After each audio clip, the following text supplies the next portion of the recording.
Hey guys, what's going on? James here, and in this video today, we are going to be talking about the Tampa Bay Buccaneers injury report for their matchup versus the Los Angeles Chargers. This video is sponsored by BetUS Sportsbook and Casino, by the way, folks. I'm going to be honest, okay? I don't have the official full injury report for the Tampa Bay Buccaneers, but I am going on a trip. This is being recorded at 2 p.m. on December 11th, so I won't be able to record the injury report in the way I usually do by the time I get back on my trip Friday. So, with that being said, we're going to be going through what Greg Auman said of Fox Sports here today. So, Greg Auman did not see KJ Britt, JJ Russell, Antoine Winfield, or Mike Edwards at practice today. He did, however, say that Bucky Irving looks like he is in play for this week. Now, that's basically what we're going to be running off of, and those are the main keys, right? KJ Britt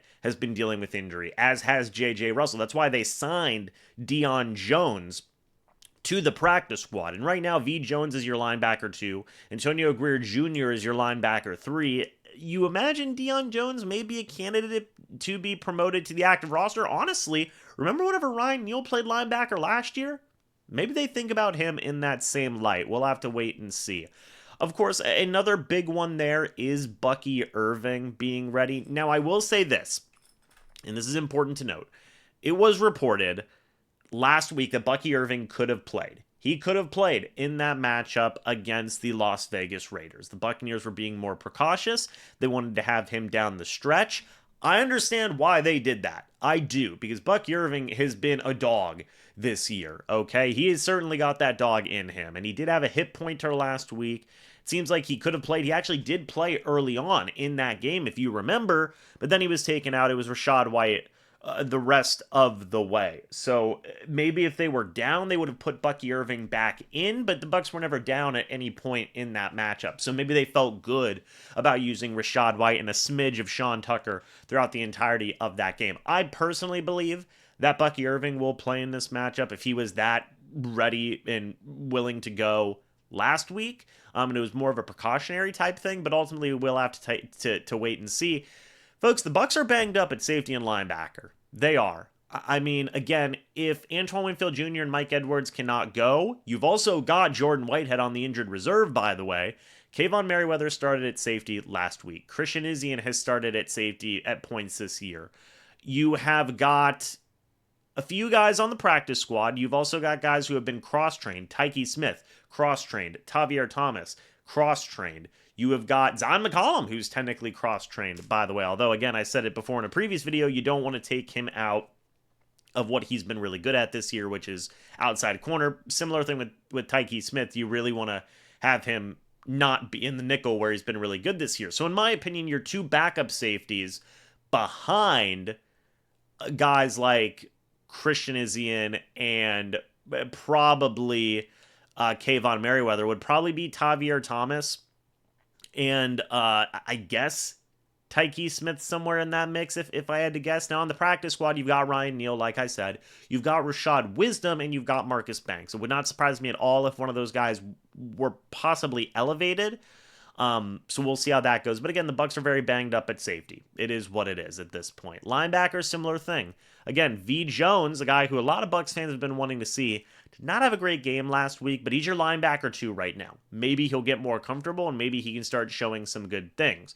Antonio Greer Jr. would be your third linebacker in this scenario if KJ Britt and JJ Russell can't go. And then finally, you have Deion Jones on that practice squad.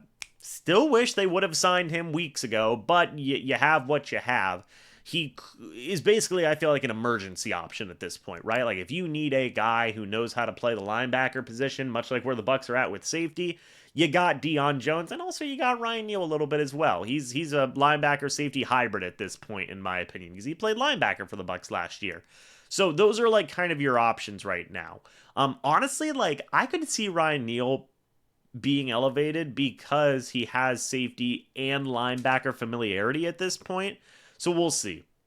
In the case of the Chargers, because I do know a lot of people want to talk about the Chargers, I'm going to go based off of what was last week. Denzel Perriman did not play last week. He was out. You also had Junior Colson was questionable. You had Tony Jefferson, safety, who was questionable, and Ladd McConkey, who was questionable. So some big guys there for the Chargers. Of course, Ladd McConkey is their top receiving option. If he is banged up, that is not good for the Chargers. So we'll have to wait and see. Folks, real quick, I do want to say thank you so much to the sponsor of this video, BetUS Sportsbook and Casino. If you guys use the promo code YouTube150, you get a 150% sign-up bonus on your first deposit. After that, 125% bonus on your next two deposits. That is up to $2,000. Thank you so much to BetUS Sportsbook and Casino for being the sponsor of this channel.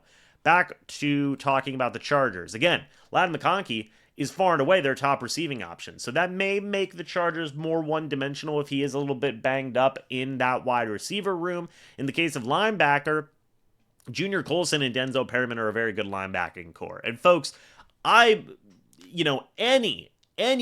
player on that Chargers defense dealing with some type of injury is not good, obviously, for them, and you wish them nothing but the best, but is an advantage for the Bucs in some way, shape, or form, because that defense is no joke, right? So if they're a little bit banged up, specifically in that linebacker room, maybe the Buccaneers can take advantage with Bucky Irving being a bit healthier, with Rachaad White being a bit healthier, Cade Otton, getting in that mix as well. Maybe that is something that they could possibly take advantage of. We're just going to have to wait and see. But folks, let me know your thoughts and opinions about this down in the comments section below. I'd love to hear it. One more thank you to BetUS Sportsbook and Casino for sponsoring this video. Let me know your guys' thoughts and opinions. I'd love to hear them. Thank you guys so much for watching this video. Hope you all enjoyed. As always, guys, I'll see you all in the next video or the next live stream. But until then, and as always, guys, goodbye for now, and go Bucs.